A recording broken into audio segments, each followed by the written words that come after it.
नमस्कार दोस्तों, मैं शुभम शर्मा आपके सामने लेकर आ चुका हूं एक नई फैकल्टी और ये फैकल्टी आपको पढ़ाने वाली है जनरल स्टडीज़।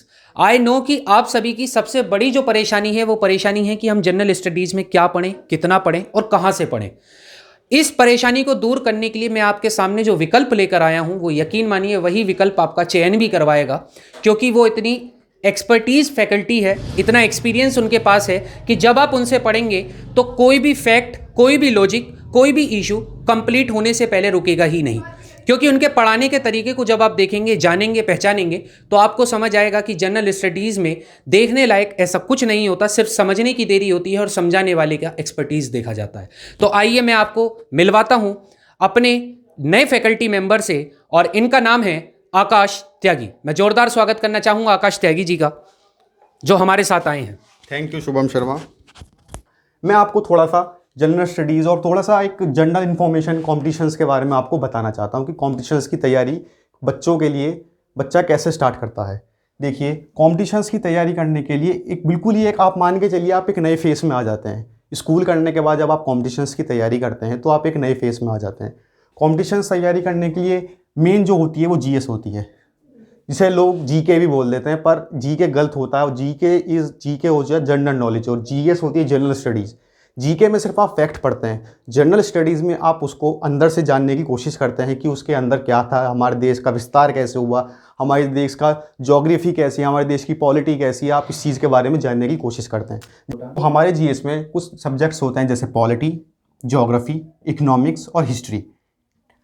आप किसी भी कोचिंग इंस्टीट्यूट में जाओगे, आपको पढ़ाना स्टार्ट कर देंगे ज्योग्राफी से, हिस्ट्री से, पॉलिटी से, इकोनॉमिक्स से। आप भी खुद पढ़ना स्टार्ट कर देंगे पॉलिटी से, किसी भी सब्जेक्ट से आप पढ़ना स्टार्ट कर देते हैं। मेरे अकॉर्डिंग आपको जो पढ़ना चाहिए, देखिए जितने भी जीएस है वो सब लिंक्ड है आपस में, एक दूसरे से एक दूसरा सब्जेक्ट लिंक करता है, जो बहुत ही कम बच्चे समझ पाते हैं कि सब्जेक्ट कैसे लिंक करता है। तो मैं आज आपको इसके बारे में बताऊंगा कि हम सब्जेक्ट को कैसे लिंक करें, क्योंकि जब आप लिंक कर लेते हैं सब्जेक्ट को, आपके लिए बहुत आसान हो जाता है। जैसे आप ब्रिज बनाते हैं, किस लिए बनाते हैं? एक साइड से दूसरी साइड को कनेक्ट करने के लिए। आपका क्या ट्रैवल जो है वो आसान हो जाता है, इसलिए लिंक बहुत ज़रूरी है। आपको मैं बताता हूँ, हमारा देश आज़ाद हुआ, ठीक है। उससे पहले हमारे देश में क्या हुआ? सिविलाइजेशन आई। जैसे कौन सी आई थी सबसे पहले आई थी आपकी इंडस आई थी, जो इंडिया में चली थी, और मेसोपोटामिया आई थी जो ईरान में चली थी। तो सबसे पहले क्या है? सिविलाइजेशन, आदमी बना, आदमी कैसा आया। तो सबसे पहले हमें क्या पढ़ना चाहिए? हमको पढ़ना चाहिए हिस्ट्री। हिस्ट्री का कौन सा पार्ट पढ़ना चाहिए? हिस्ट्री का पढ़ना चाहिए एंशिएंट पार्ट। एशियन पार्ट में क्या आपको पता लगेगा कि सिविलाइजेशन कैसे आई, ठीक है, आदमी कैसे बना, आग का हीट कैसे प्रोड्यूस हुई, एनर्जी कैसे आई। तो धीरे धीरे आपको किसके बारे में पता? एंशिएंट में। उसके बाद धीरे धीरे जब सिविलाइजेशन बनी तो किंगडम्स बने, धीरे धीरे विस्तार हुआ, समाज का विस्तार हुआ। आप वो किस चीज़ में पढ़ेंगे? आप पढ़ेंगे वो मेडिवल में। जब किंगडम्स बने, किंगडम्स को चलाने के लिए क्या चाहिए? एडमिनिस्ट्रेशन चाहिए, पैसा चाहिए। ये सब चीज़ किस में पढ़ेंगे? ये सब चीज़ पढ़ेंगे आप मॉडर्न हिस्ट्रीज में। जब आपके पास पैसा आ जाएगा, तो आपको पड़ोसी को क्या हो जाती है? उसके पास इतना पैसा आ गया तो वो छीनने की कोशिश करता है ना। तो इसके क्या हुआ? मॉडर्न में जब हमारे पास बहुत पैसा आ गया तो कौन छीनने आया? अंग्रेज छीनने आए। अंग्रेजों ने छीना, तो वो किसके बारे में आप पढ़ लेंगे? मॉडर्न में, ठीक है। उसके बाद आप मॉडर्न में क्या पढ़ेंगे? जब धीरे धीरे जो हम इंडियन नेशनल मूवमेंट, जब हम गांधी जी ये सब चीज़ से कैसे कैसे क्या हुआ हमारे देश में, कैसे कैसे नेशनल मूवमेंट हुआ, कैसे हम आज़ाद हुए, क्या हुआ, वो सब आप किस में पढ़ेंगे? मॉडर्न हिस्ट्रीज में। तो हम देश आज़ाद हो गया, देश तो आज़ाद हो गया, देश हमने क्या करा? हमने पूरा हिस्ट्री पार्ट कवर कर लिया। देश आज़ाद हो गया, सब चीज़ होगी। अब देश आज़ाद हो गया, देश को चलाने के लिए सबसे पहले क्या चीज़ चाहिए? लॉज, कानून है। कैसे कैसे कैसे क्या कानून होना चाहिए, सब चीज़ क्या होनी चाहिए। उसके लिए आपको क्या चाहिए? आपको चाहिए पॉलिटी में आप क्या पढ़ेंगे? आप लॉज बनाएंगे, ठीक है। आप लॉज को पास करेंगे, उन लॉज को चलाने के लिए आपको पुलिस चाहिए। ये सब चीज़ आप किस में पढ़ेंगे? पॉलिटीज़ में पढ़ेंगे। आपको डेमोक्रेसी चाहिए, आपको सेकुलरिज्म चाहिए, ये सब चीज़ किस में पढ़ेंगे? पॉलिटी। क्योंकि एक समाज को चलाने के लिए बहुत कुछ चाहिए। आपने लॉज तो बना लिए, हर चीज़ काम कर ली, डेमोक्रेसी बना ली, पार्लियामेंट बना ली, पुलिस बना ली। तो आपको उन सब चीज़ों को, उनको सबको देने के लिए क्या चाहिए? पैसा कहाँ से आएगा? इकोनॉमिक्स से। तो आप पॉलिटी के बाद क्या पढ़ेंगे? इकोनॉमिक्स। आप इकोनॉमिक्स पढ़ेंगे। इकोनॉमिक्स को में कैसे इन्फ्लेशन, क्या चीज़, कैसे पैसा आया, क्या ट्रेड रहा हमारा, हमने कितना कमाया, हमने कितना उसको दिया, ये सब आप किस में पढ़ेंगे? इकोनॉमिक्स में। आपने लिंक कर लिया इकोनॉमिक्स। अब इकोनॉमिक्स पढ़ लिया आपने, इकोनॉमिक्स को सब चीज़ पढ़ ली। अब ये सब चीज़ किसके दायरे में हो रही है? ये सब चीज़ कहाँ हो रही है? एक जोग्राफिकल इंडिकेशन, यानी कि एक जोग्राफिकल बाउंड्रीज में हो रही है। तो उसके बाद आप क्या पढ़ेंगे, ज्योग्राफी, तो ज्योग्राफी। तो इस प्रकार से आपने इस प्रकार से आपने सारे सब्जेक्ट को आपस में लिंक कर दिया। अगर आप इस तरह से पढ़ेंगे तो आपके जीएस बहुत आसान हो जाती है आपके लिए, कि आप जब एक दूसरे को सब्जेक्ट को लिंक कर लेते हैं। करंट पढ़ने का भी एक तरीका होना चाहिए। करंट हर क्षेत्र में होता है, जैसे साइंस एंड टेक में करंट होता है, पॉलिटी में करंट होता है, ज्योग्राफी में करंट होता है, इन्वायरमेंट में करंट होता है, इकोनॉमिक्स में करंट होता है, सोशल में करंट होता है, हर चीज़ में करंट होता है। आपको, मेरा मानना यह है कि आपको हर चीज़ के नोट्स बनाने चाहिए। आपको जब आप डेली करंट तैयार कर रहे हैं, जैसे एम्बिशन एकेडमी हो सकता है कि आने वाले टाइम में करंट की क्लासेस करवाए, तो जो भी करंट करवाएगी आपको उसमें से पोर्शन निकालना है कि ये साइंस का पोर्शन है, ये पॉलिटी का पोर्शन है, ये ज्योग्राफी का पोर्शन है, ये इन्वायरमेंट का पोर्शन है, इकोनॉमिक्स का पोर्शन है, ये सोशल साइंस का पोर्शन है। आपको उन पोर्शनों को अपने हाथ से नोट्स बनाने हैं और अपने ही पॉलिटी के नोट्स में उस टॉपिक से कनेक्ट करके उसके साथ रखने हैं, ताकि आप उस टॉपिक्स को उस करंट के साथ कनेक्ट करके आसानी से उस करंट को भी समझ सकें, उस टॉपिक को भी समझ सकें।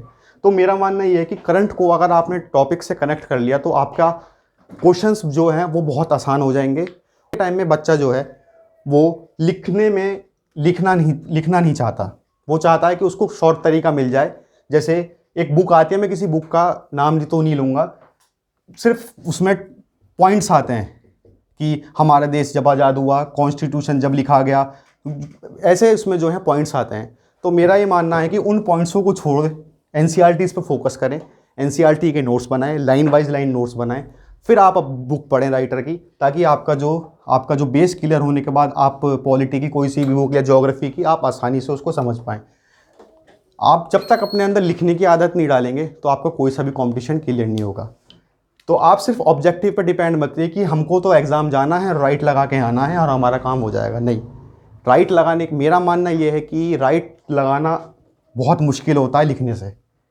आपके पास राइट लगाने के लिए सिर्फ 4 चॉइस होती हैं, आप उन चारों में से आपको सिर्फ एक राइट लगाना है। और लिखने के लिए आपके पास एक अप्रोच होती है, आपके पास एक बाउंड्री होती है कि हम उसके बारे में सब ये कुछ लिख सकते हैं। तो राइट लगाना आसान बनाना है तो पहले उस टॉपिक के बारे में आपको लिखना पड़ेगा, समझना पड़ेगा, करंट से कनेक्ट करना पड़ेगा, ताकि आप जाके एग्ज़ाम में सीधा राइट लगा सकें। तो मैं आप सबसे यही कहना चाहता हूँ कि आने वाले समय में हम सब मिलकर इसी प्रकार से जनरल स्टडीज़ को पढ़ेंगे, सब्जेक्ट को लिंक करेंगे, करंट को लिंक करेंगे और जनरल स्टडीज़ को पढ़ेंगे, ताकि आपको भी पढ़ने में मज़ा आए और मुझको भी पढ़ाने में मज़ा आए।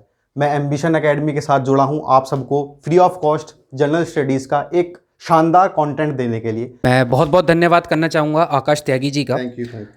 और देखिए, आकाश त्यागी जी अपने आप में जीएस के लिए बहुत ही बेहतरीन फैकल्टी हैं। यकीन मानिए, आपको अभी समझ इसलिए नहीं आ रहा होगा क्योंकि अभी तक ये कोई लेक्चर लेकर नहीं आए हैं, लेकिन जिस दिन ये लेक्चर लेके आएंगे तो आप इनके पढ़ाने के तरीके से इतना प्रभावित होंगे, यकीन मानिए कि जो भी आप इस वीडियो में पढ़ेंगे, यानी कि भाई हमारी सबसे बड़ी खासियत क्या होनी चाहिए, हमारी खासियत ये होनी चाहिए कि जो भी हम एक बार पढ़ें वो सिर्फ एक ही बार में हमें याद हो जाए। क्योंकि अगर किसी चीज़ को आप 2-2 बार, 3-3 बार, 4-4 बार याद कर रहे हैं तो इसका मतलब आप उसमें अपने समय को ज़ाया कर रहे हैं।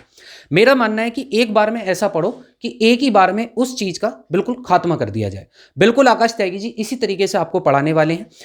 और यकीन मानिए, जब ये सब्जेक्ट को लिंक करके पढ़ाएंगे, बहुत अच्छी बात इन्होंने बोली कि हम जनरल स्टडीज़ के बहुत तरीके के बैचेस देखते हैं, बहुत तरीके की वीडियोस देखते हैं, लेकिन हमारी सबसे बड़ी कमी कहाँ रहती है? कमी हमारी ये रहती है कि हम उसको लिंक करके नहीं पढ़ते। यानी कि जैसे अभी इन्होंने बताया कि पॉलिटी में कॉन्स्टिट्यूशन ऑफ इंडिया है, तो जब हम उसका बैकग्राउंड पढ़ेंगे तो हम देखेंगे कि उसका कुछ बैकग्राउंड का हिस्सा हिस्ट्री में हमें पढ़ने को मिलेगा। अब अगर आप केवल और केवल पॉलिटी को पढ़ते चले जाएंगे और हिस्ट्री को नहीं पढ़ेंगे, यानी कि आप उसको लिंक नहीं करेंगे। तो बहुत अच्छी बात इन्होंने कही कि लिंक करना बहुत जरूरी है। और जब सब्जेक्ट और हर सब्जेक्ट एक दूसरे से लिंक है, देखिए कितनी गहराई की इन्होंने बात बताई है। इन्होंने बताया किस तरीके से हिस्ट्री पॉलिटी को कनेक्ट करती है, पॉलिटी इकोनॉमिक्स को कनेक्ट करती है और इकोनॉमिक्स ज्योग्राफी को कनेक्ट करती है, और इन सबको कनेक्ट कर देता है करंट अफेयर्स। और बिल्कुल इन्होंने कहा कि एम्बिशन एकेडमी अगर करंट अफेयर्स की सीरीज लेके आएगी तो हम बिल्कुल करंट अफेयर्स की सीरीज लेके आएंगे, और करंट अफेयर्स की सीरीज को भी हम कोशिश करेंगे कि आकाश त्यागी जी अपने बिजी शेड्यूल में से हमें उसमें समय दे पाएं, क्योंकि आकाश त्यागी जी और कोचिंग्स में भी पढ़ाते हैं और ऑफलाइन ये बैचेस पढ़ाते हैं, लेकिन इनको हम फर्स्ट टाइम ऑनलाइन प्लेटफॉर्म पर लेके आए हैं। तो इसलिए हल्की फुल्की इनकी हेजिटेशन हो सकती है, वो इसलिए होती है, देखिए जो भी फर्स्ट टाइम आता है उसको हेजिटेशन हो ही जाती है क्योंकि वो ऑनलाइन पहली बार आ रहा है, लेकिन यकीन मानिए जब ये पढ़ाएंगे तो उस टाइम ये हेजिटेट नहीं होते हैं। क्योंकि मैंने इनके पढ़ाने के तरीके को देखा है और मैं इनको अब से नहीं कम से कम 2 महीने से अप्रोच कर रहा हूं, तब जाके ये मुझे अब प्राप्त हुए हैं। ठीक है, तो इसलिए ज़्यादा से ज़्यादा इस वीडियो को शेयर करना, लाइक करना, चैनल को सब्सक्राइब कर देना, क्योंकि इतने वंडरफुल सरप्राइजेस आपके सामने आने वाले हैं। यू वॉन्ट बिलीव कि एम्बिशन एकेडमी को आप एक अनोदर लेवल पर खुद ही लेकर जाएंगे। थैंक यू, मिलते हैं अगली वीडियो में, तब तक के लिए जय हिंद, जय भारत, ध्यान रखें अपना।